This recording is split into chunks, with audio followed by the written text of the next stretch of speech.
Welcome back to the panel discussion, Breaking the Cycle of Data Hoarding, sponsored by Veritas on federalnewsradio.com and 1500 AM. I'm your host, Jason Miller.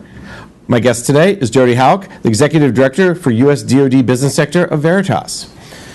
We're talking about the three-step process to get out of the data hoarding cycle. Step one, obviously, was gain visibility. Let's talk about step two, take some action.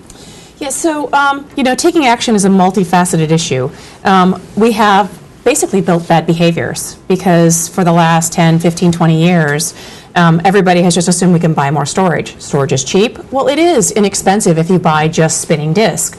But if you look at the total cost of ownership for a petabyte of disk storage, that means the power, space, cooling, people, patching, all the technology it takes to get data into storage and maintain it. That's $5 million a petabyte. $5 million a petabyte that, assuming our analysis is correct, 40 to 60% is rot. I am wasting over $1 million a year in maintaining a petabyte of storage that has 40 to 60% of rot. So number one, we have to really change the culture and the mentality. We can't assume that the myths of the past, storage is cheap, cloud storage is free, and all data has the same value, are going to continue. Cost is at the forefront of every business's operating procedure today. We're all trying to drive cost out of both our government spends and as well as our industry spends, because let's face it, industry delivers an awful lot of the solution that the government uses. And if we can get more effective, which is what iSight really wanted to do, the D&I wanted to drive 25% of the IT costs out of the environment, you could start doing that by focusing on what we call redundant, obsolete, and trivial data. I didn't mention this before, but 5% of data in any environment is orphaned. Orphaned means it has no owner. I used to work at a certain agency. I worked there for 5 years. I've been gone for 15. I bet if I went back, my files are still right where I left them, and nobody's looked at them in 15 years. What value does that have to the enterprise? What value does that have to the mission of intelligence? I don't think anything. Let me jump in real quick on that point. I think the orphan data, you probably can say, well, let's get rid of or let's move it to cheaper storage. But the cost, you say you're wasting $1 million a year, there's still going to be cost to store the data. I mean, how many organizations, whether it's Veritas or NSA or Agriculture Department or whoever, can just say, okay, let's just get rid of that data? Yes, hey, let's go have lunch, you can get rid of, but there's a balance you have to find, so you got to keep it somewhere, and there's a cost to keeping it, right? Sure, although there are many very cost-effective ways to archive your data and to do it on an automated policy. So we think because you're trying to do more with less, you have less capital dollars to invest, and you have less people that you're able to employ. So let's take advantage of technology trends. We have solutions, Enterprise Vault, which will allow you to set up policies and will allow you to automatically have data move from your primary environment into an indexed and archive environment that you can actually find later on. You're not going to have somebody looking through a tar file from 10 years ago, and what are your chances of finding the right file in a tar file anyway? So we believe strongly in automation, and we believe strongly that these technologies pay for themselves. They pay for themselves rapidly and give you more money to invest back into your business, back into the mission, back into what you want to do next instead of focusing on the data morass you have today. And in many regards, even if it's costing you, if you're wasting $1 million a year storing data you're not using, if you can cut that in half, that's still a nice chunk of change for any agency. I mean, if you could take $500,000 as just an example and put it toward mission, I don't know any mission area that would turn that down. Absolutely. In a typical 10 petabyte environment, and many of the DoD and intelligence community organizations have well over 10 petabytes. If you were able to get that 40 to 60% out, it would be $20 million.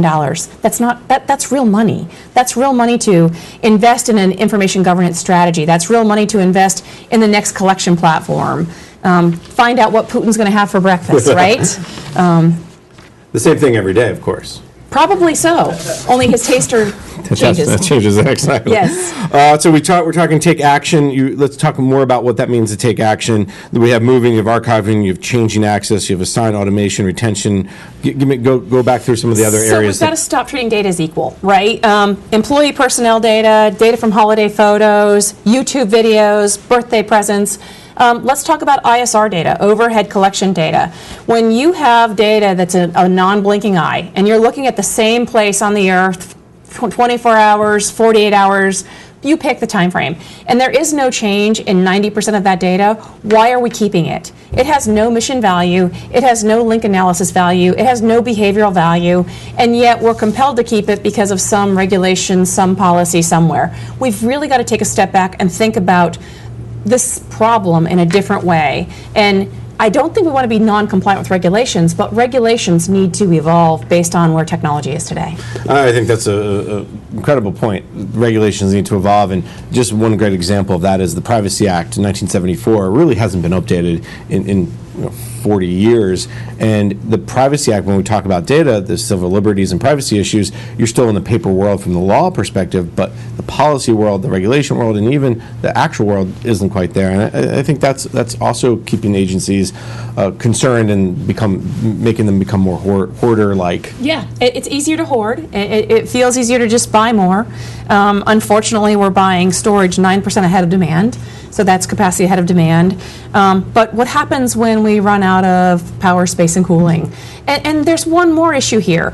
Are we getting our jobs done effectively?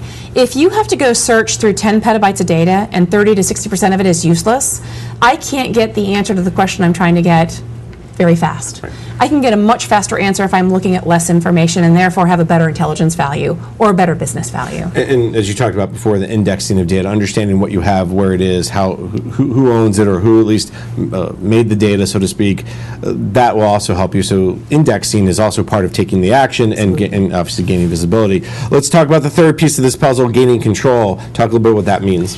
So from our perspective, gaining control means there is somebody within an organization, C-level I suppose, that actually understands this challenge, wants to own it, and is going to be responsible for it. And I'm not telling you it's simple, and I'm not telling you we have all the answers today. I don't think anybody in industry has all the answers today. But you've got to start by having some policies that are enforceable. And if you don't begin, we're going to be here having this same conversation in 2 years, 3 years, 5 years. And then we're going to have twice as much of this unstructured, redundant, obsolete, trivial data to deal with. And I think that's the key is starting to limit. I think you talked about it as a data iceberg, right? The only part of the iceberg that's sticking out of the water is the very tip, and that's the data that gets used, but it's all this big massive ice underneath that never moves, that rarely gets used. I think overcoming that data iceberg has to start with a culture change, but also a policy change as well. Absolutely. And a policy that's enforced. And it's enforced for good reasons. Change all your policy you want.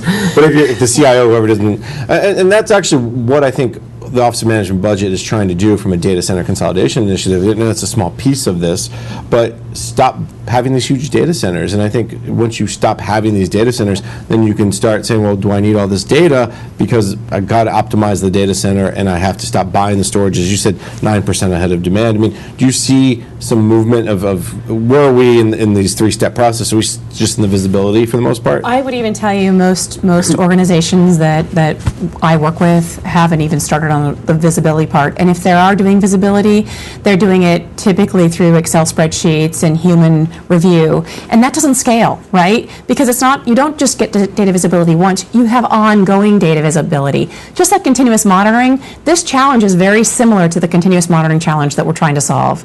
And yet there are tools that can be put in place today to give you step one. And that's where you start any problem. You start solving any problem by knowing what the problem is. It's a great analogy for CDM. I think it's probably a little easier to solve than CDM because there's so many pieces and parts around cyber. But let's take a quick break. When we come back, we're going to talk about how to solve the problem. We talked about the three-step process, but where can we go next to really manage data in a better way? You're listening to Breaking the Cycle of Data Hoarding, sponsored by Veritas on federalnewsradio.com and 1500 AM.